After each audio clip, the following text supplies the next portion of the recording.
Em nosso estudo de hoje, a lição 18 do livro Harmonização e tem por título Vitória. E o que estava assentado sobre o trono disse: Eis que faço novas todas as coisas. Apocalipse, capítulo 21, versículo 5. Enquanto a guerra vai transformando o quadro político e social da evolução terrestre, não se deve conceder qualquer formação ao pessimismo, embora as comoções da alma coletiva dos povos. Aquele Senhor magnânimo e sábio que rege os destinos do orbe assentado no trono da vida tem o poder de renovar as coisas.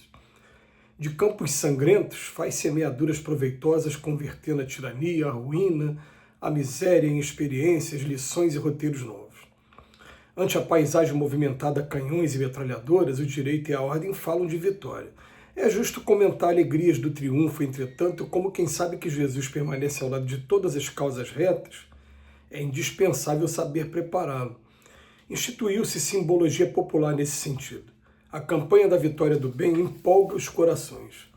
Importa recordar, porém, que o V simbólico reclama companheiros que lhe organizem a efetividade desejável. Vitória é a coroa da luta e nunca surgirá sem o V de visão, vigilância, valor, vontade. A visão relaciona a previdência, a autocrítica, o conhecimento real das situações.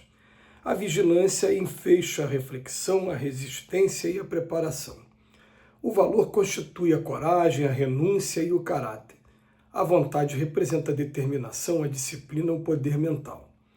É preciso que o discípulo do Evangelho compreenda a extensão da luta que se desenvolve no imenso teatro do mundo. É ocioso destacar atitudes beatíficas quando o planeta é sorvedor de conflitos ásperos. Tome cada um as energias próprias e utilize-as rumo à claridade do porvir. A vitória do bem não depende exclusivamente do material bélico existente do mundo. Enxadas, charruas, árvores, sementes são também suas armas. Sua primeira frente de combate é o lar. Seu primeiro clarim deve soar na consciência do homem justo. Vitória deve ser verdade e vida em Cristo. Trabalhemos sem descanso, porque o Senhor fará novas todas as coisas envelhecidas. O livro do Apocalipse é um livro difícil de ser estudado. São todas as correntes que são unânimes nesse ponto de vista.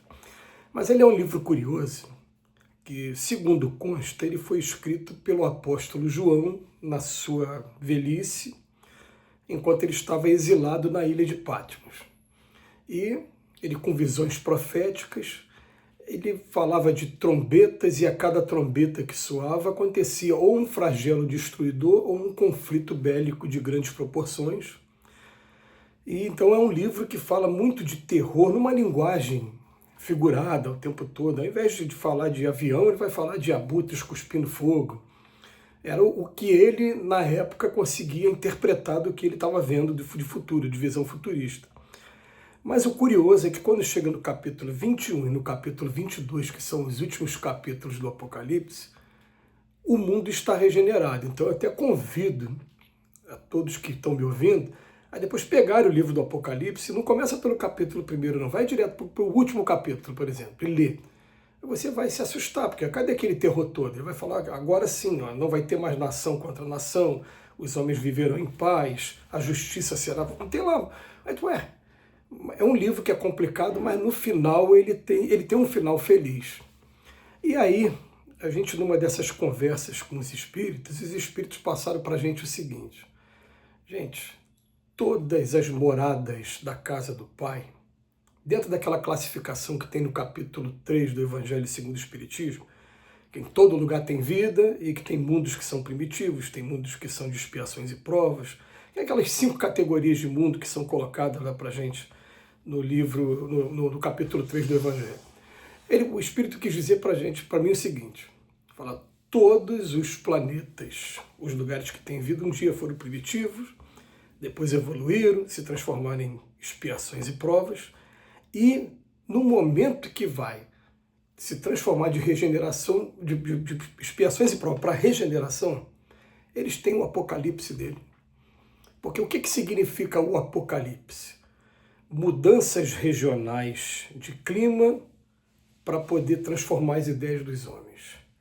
Guerras para poder transformar também a maneira de pensar, a maneira de se organizar entre os homens. Então, o que acontece? Surge uma ideia nova, uma pessoa resiste àquela ideia, mas se for uma coletividade, ela pode entrar numa guerra, num conflito, para poder resistir à ideia. Eu vou dar um exemplo aqui simples, né? Um verídico e um que não aconteceu. O que aconteceu? Quando o doutor Bezerra de Menezes chegou lá o que é hoje a Assembleia Legislativa, no final do século XIX, e falou de público, que a intenção dele era lutar pela proclamação da abolição da escravatura. Muitos senhores ali na hora foram contra, resistiram. Falaram, que é isso? Pô, e como é que vai ficar a minha fazenda? Quem é que vai trabalhar na minha fazenda? E o dinheiro que eu gastei para comprar os escravos? Eles não queriam abrir mão do privilégio que tinha na época e não conseguiam imaginar que hoje a gente pagasse salário e previdência através do E-Social para quem trabalha nas fazendas, né? Se aquele grupo fosse maior, eles poderiam estabelecer uma guerra. Então, o que é a guerra? A guerra, na verdade, são conflitos de ideias, uma trazendo uma ideia nova e a outra resistindo aos velhos conceitos. E aí, olha o que o versículo bíblico, ele vem lá do Apocalipse, logo no início vem falando para a gente. E o que estava sentado sobre o trono disse, eis que faço novas todas as coisas. Então, tudo o que está acontecendo ainda está sendo assim, conceitos novos e que um dos povos está resistindo até o final.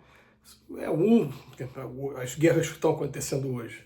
Aqui é meu território, o petróleo é meu, mas eu quero petróleo. Então está tendo um conflito lá entre Estados Unidos e Israel contra Irã. O foco principal sempre foi o petróleo daquela região. Está tendo uma outra guerra entre Ucrânia e União Soviética. Por quê? A União Soviética, me perdoe aqui, a Rússia. Por quê? Porque desde o regime soviético, estão querendo mudar o regime lá, eles estão insistindo em manter o mesmo regime. São ideias novas em choque com ideias antigas e alguém querendo manter as ideias antigas. Isso é a guerra. Ela pode pegar a gente de surpresa?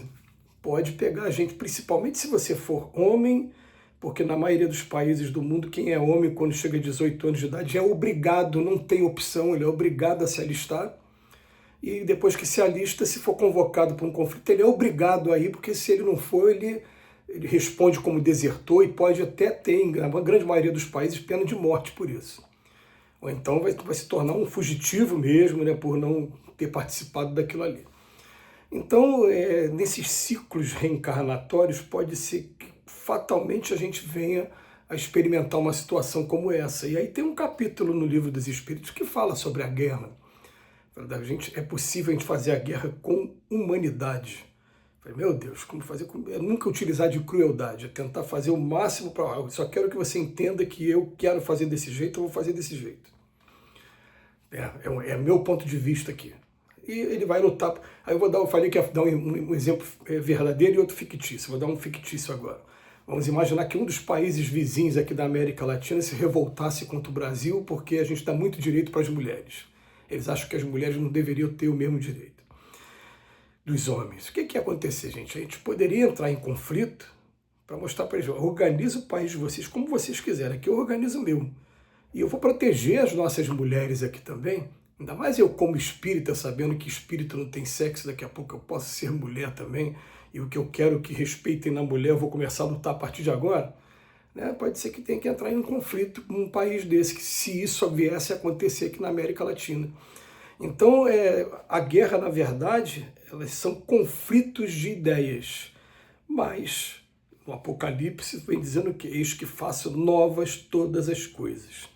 São mudanças de mentalidade decorrentes da crise moral que Leon Denis trata com maestria no livro Depois da Morte. Essa crise moral foi tudo que os espíritos que se propuseram vir para cá, para a Terra, para regenerar o planeta, estão fazendo com cada um de nós, fazendo a gente rever os nossos conceitos, reformular a nossa legislação, mas principalmente a nossa consciência daqui para frente. Que Jesus nos abençoe hoje e sempre.